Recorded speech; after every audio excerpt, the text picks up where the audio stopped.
Viewers, band তারকা নগর বাউল জেমসের কনসার্টের আয়ের অংশ দেয়া হবে মাইলস্টোন স্কুল অ্যান্ড কলেজে বিমান বিধ্বস্তের ঘটনায় ক্ষতিগ্রস্ত শিক্ষার্থীদের।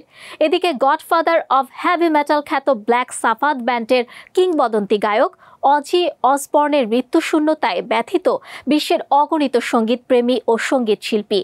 অন্যদিকে অনলাইন ট্রায়াল এবং মানসিক স্বাস্থ্য নিয়ে চিত্রনায়িকা নুসরাত ফারিয়ার উদ্বেগ।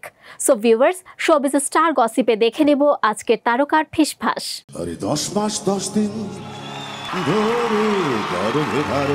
মাইলস্টোন স্কুল অ্যান্ড কলেজে বিমান বিধ্বস্তের ঘটনায় গভীর শোক ও উদ্বেগ প্রকাশ করেছেন ব্যান্ড তারকা নগর বাউল জেমস। তিনি এখন যুক্তরাষ্ট্রে সঙ্গীত সফরে রয়েছেন।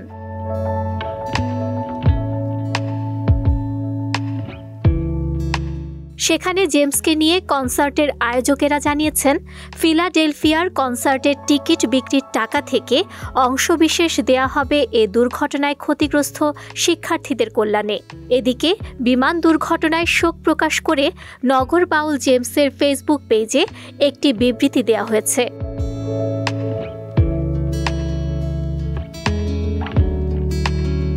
গডফাদার অব হেভি মেটাল খ্যাত ব্ল্যাক সাবাথ ব্যান্ডের কিংবদন্তি গায়ক অজি অসবর্ন মারা গেছেন।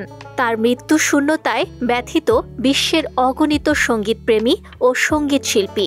পারিবারিক বিবৃতিতে বলা হয়েছে, অজি পরিবারের সান্নিধ্যে এবং ভালোবাসায় আবদ্ধ হয়ে শেষ নিঃশ্বাস ত্যাগ করেছেন।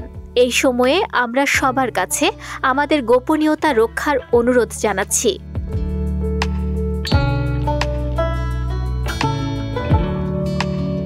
অনলাইন ট্রায়াল প্রসঙ্গে নিজের মতামত প্রকাশ করেছেন অভিনেত্রী নুসরাত ফারিয়া। নিজের ফ্যান পেজে একটি পোস্টে তিনি লেখেন, ডিপ্রেশন আর ট্রমা কল্পনার কিছু না। এগুলো বাস্তব, নিঃশব্দ, কিন্তু ভিতর থেকে ধ্বংস করে দেয়। অনেক সময় এগুলো শুরু হয় ছোটবেলায়, আর একটা মাত্র ঘটনা বদলে দিতে পারে গোটা জীবন।